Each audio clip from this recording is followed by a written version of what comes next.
सबसे बड़ी खबर ये, गोमती रिवर फ्रंट घोटाले में शिवपाल समेत 2 अफसरों की जांच शुरू हो गई है। सीबीआई ने शिवपाल से आगे की जांच के लिए सरकार से इजाजत मांगी है। शासन ने फैसला लेने के लिए सिंचाई विभाग से संबंधित रिकॉर्ड मांगा। 2017 में सत्ता संभालते ही सीएम योगी ने मामले की न्यायिक जांच कराई थी। तो शिवपाल यादव पर शिकंजा कस रहा है और अब गोमती रिवर फ्रंट मामले में शिवपाल यादव सहित 2 और अफसरों की जांच भी यहां पर होगी।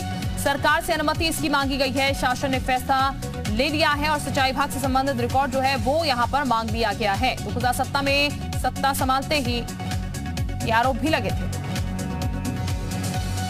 उत्तर प्रदेश में सपा सरकार के दौरान हुए गोमती रिवर फ्रंट घोटाले मामले को लेकर सीबीआई ने अपनी जांच तेज कर दी है। इसी कड़ी में सीबीआई ने शासन से 2 अधिकारियों और शिवपाल यादव से पूछताछ की अनुमति मांगी है। चूंकि जब ये पूरा घोटाला हुआ तब विभाग के मंत्री के तौर पर शिवपाल यादव अपने पद पर थे और यही वजह है कि अब इस पूरे मामले को लेकर सीबीआई ने अपनी जांच तेज कर दी है और शासन से अनुमति मांगी है। 2017 में इस पूरे मामले की जो जांच है वो यूपी की योगी सरकार ने सीबीआई को ट्रांसफर की थी। ऐसे में इस पूरे मामले को लेकर अब जो जांच का शिकंजा है वो शिवपाल यादव तक पहुंचता हुआ दिखाई पड़ रहा है। इससे पहले शिवपाल यादव की सुरक्षा में कमी की गई थी कल और जेड श्रेणी से वाई श्रेणी किया गया था और अब आज सीबीआई ने इस पूरे मामले को लेकर शासन से शिवपाल यादव से पूछताछ की अनुमति मांग ली है। ऐसे में कहना बिल्कुल गलत नहीं होगा कि शिवपाल यादव की मुश्किलें इस पूछताछ के बाद बढ़ सकती है।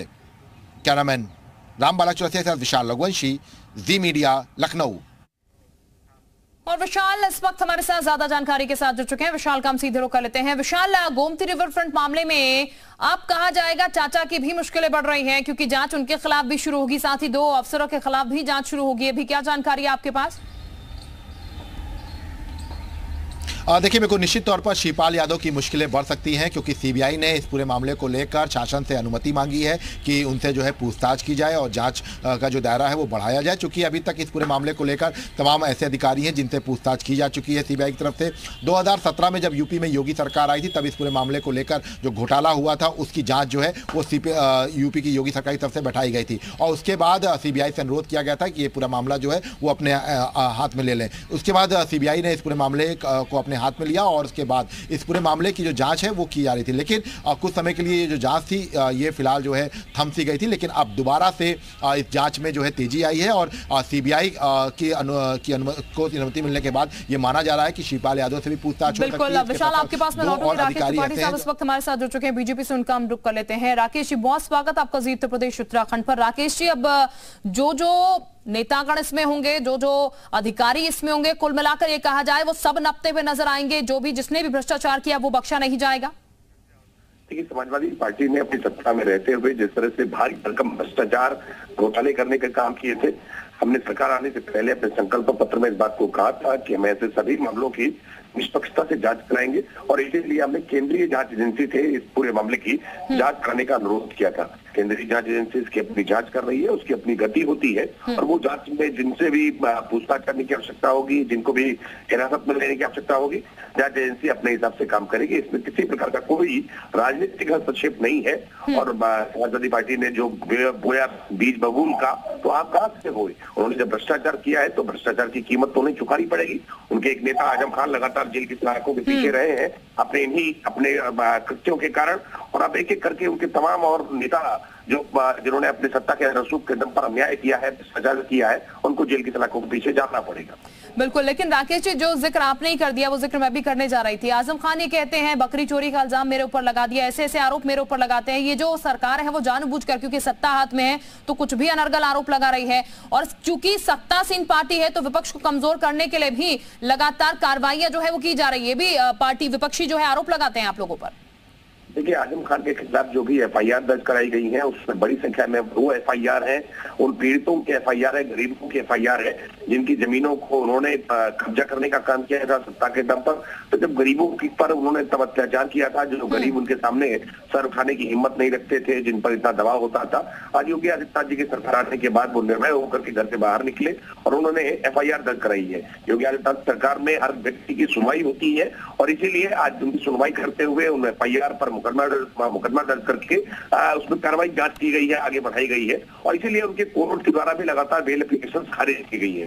तो इसलिए ये बात कहना कि ये राजनीतिक प्रतिरोध के नाते किया जा रहा है, मैं मानता हूँ ये ठीक नहीं है। राजनीतिक आरोप प्रत्यारोप करना एक बात है, लेकिन कानूनी जो प्रक्रिया चल रही है उस कानूनी राकेश जी, मैं आपके पास लौटती हूँ। दीपक भी इस वक्त हमारे साथ जुड़ चुके हैं। दीपक जी हैं प्रसपा से हमारे साथ। दीपक जी, आपका भी बहुत स्वागत जी उत्तर प्रदेश उत्तराखंड पर। दीपक जी, अब शिवपाल यादव के खिलाफ भी फाइल खुल चुकी है, अब गोमती रिवर फ्रंट में उनके खिलाफ भी जांच यहाँ पर बैठ रही है। जी जी जी, तो क्या फर्क पड़ता है? शिवपाल सिंह जी के खिलाफ तो मायावती शासन काल में 5 साल लगातार अनवरत माइक्रोस्कोप लेके जांच होती रही। क्या परिणाम निकला? शिवपाल सिंह जी सांच की आंच में और तब के निकले। तो मुझे नहीं लगता ये ठीक है, सबको पता है, सर्वविदित सत्य है कि शिवपाल सिंह जी के समर्थन के बाद, प्रतिबद्ध और मुखर और प्रबल समर्थन के बाद भारतीय जनता पार्टी मैनपुरी में पांव रखने की जमीन तो पा नहीं रही है। तो कुंठा में ये सब चीजें खींच कर रहे हैं, इसका कोई परिणाम नहीं निकलने वाला। अलबत्ता सरकार ही अपनी हंसी उड़ाकर अपने घर बैठ जाएगी, क्योंकि इसके पहले भी ऐसा हो चुका है। ठीक, यानी कि ये बीजेपी की कुंठा है। जी, बीजेपी की कुंठा है ये, जिस तरीके से कार्रवाई अब फाइल खुल रही है शिवपाल यादव के खिलाफ। कौन सी कार्रवाई? आप ये बताएं, रिवर फ्रंट का विकास किया उन्होंने, स्वाभाविक है।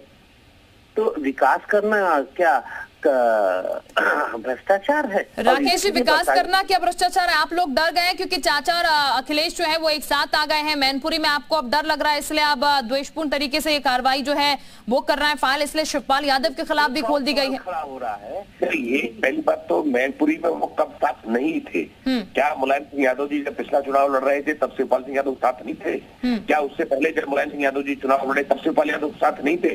क्या ये इस प्रकार की बातें की जा रही है जैसे लग रहा है कि कोई अजूबा हो गया? शिवपाल सिंह यादव पहली बार मैनपुरी में साथ है। अब तक जितने भी चुनाव मैनपुरी में हुए हैं शिवपाल सिंह यादव हमेशा मैनपुरी में साथ रहे हैं और यही कारण है कि जसवंत नगर में सबसे बड़ी जो लीड रहती थी वो शिवपाल सिंह यादव के साथ जसवंत नगर में रहती थी।